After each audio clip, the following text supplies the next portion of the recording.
there's little due process in these Sharia courts. Disputes here are settled by mobile justice and in some cases, Taliban commanders who have the autonomy to carry out punishments how they see fit.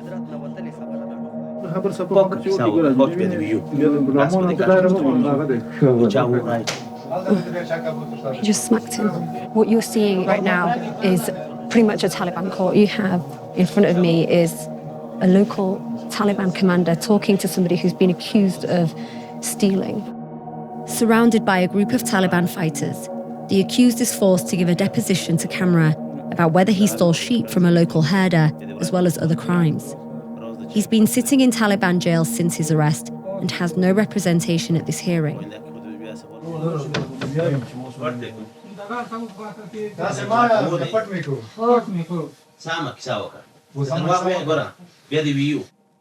بدون د نور څومره غلې کړی ته نمیدی کړي کتر باندې ثابت شو باندې ثابت شو لاس مې باندې وځه خاطر په دوه باندې منکر وي اړیزه چا در باندې وکړه د وری چک تندرای څلور ورځې باندې هم په باندې خونه کې خو کې دی ورای په لاس ورکو ورامي په لاس ورکو راز د چای په شو کوي وری پاکي خورني خو پوینده کې خود بیا څه غول نه خوري نه دا څه بیا کو بیا نه واندا اشتباه بیا نه صحیح شو کنه In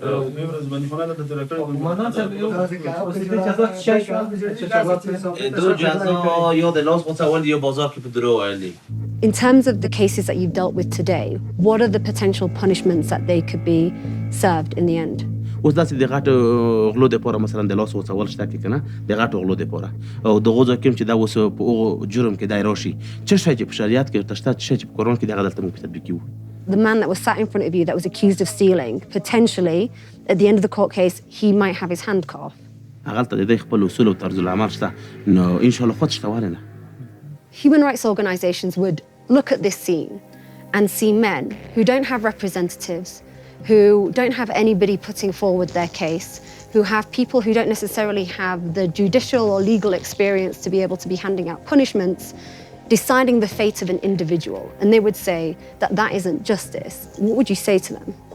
نو دا سوال د همکانه دی د موږ هر زده کړه د موږ هر عمل د موږ هر کردار د موافق او مطابق د قرآن او د شریعت دی اضافه نور هیڅ شی نشته کې So is this the justice system that you would like to see implemented in Kabul and across Afghanistan? نو دا خو عملی دی په دوه کې شک نشته هغه ساحې چې د امارات کنټرول لاندې دي اسلامي امارات کنټرول لاندې په هغو کې په قطعا دغه د قرآن او د شریعت غږ دی او همدغه عملي کول نور هیڅ شی نشته کې Would you consider bringing back stoning if you were to be in government? Is that something that you would do for adultery? دغه زنا دپاره بالکل جزا شته اک سنگسار و که کومه جزا چې په شریعت کې ورته مطابق دغه حال سره به کتل کېږي د هغو د سن سره به کتل کېږي د هغو د بخش دي کې ټول کې ذکر دي کوم شی چې په قرآن او په شریعت کې وورته کومه جزا وه هغه جزا مطابق د جزا سره دغه شته دی Hind joins me now from Turkey. Hind, you spent some time with the Taliban. What was that like, and what did you learn about what Afghanistan might be underneath them? Yeah, it was quite surreal. We spent around 5 days and 2 nights with the Taliban, and what was really clear was just how powerful they were, and that despite what was coming out of Kabul or Washington, the Taliban had absolutely no intention to take part in intra-Afghan talks, which would lead to them integrating into what was the current political system in Kabul. In terms of their strength, they have a whole new generation of fighters. Some of them weren't even born when the war began. They were all armed, and they also showed us how to make their weapon of choice, which was IEDs. And in terms of the older fighters, they had an incredible knowledge of the region and the terrain. And regardless of what capabilities you had as an army, the United States and their allies, or even the Afghan government, would find it, and they did find it, impossible to battle against something like that. In terms of the future and what that holds for Afghanistan, we also spoke and spent some time with the Afghan government around 7 months ago, and we spoke to the National Security Advisor, Hamdullah Mohib. In a conversation when we were speaking about potential intra-Afghan talks and where they were going, because at that point they were failing quite significantly, he told me that he still believed that they could convince the Taliban to take part in a democratic system or in their current political system.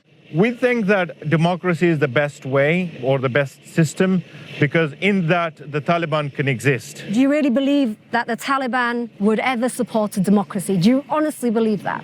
I think we can convince them. And it was clear even back then that that was a complete fantasy because every time we would speak to the Taliban, every time we'd have a conversation, we'd put to them what the government had said to us. And we would ask them, do you have any intention in partaking in these intra-Afghan talks and integrating into the political system? And their answer would be repeatedly no. Their intention has always been to rule Afghanistan and for Afghanistan to adhere to their very specific interpretation of Islamic law. Well, thank you, Hind, for your reporting, and we'll talk again, I'm sure. That's Hind Hassan, who's in Turkey.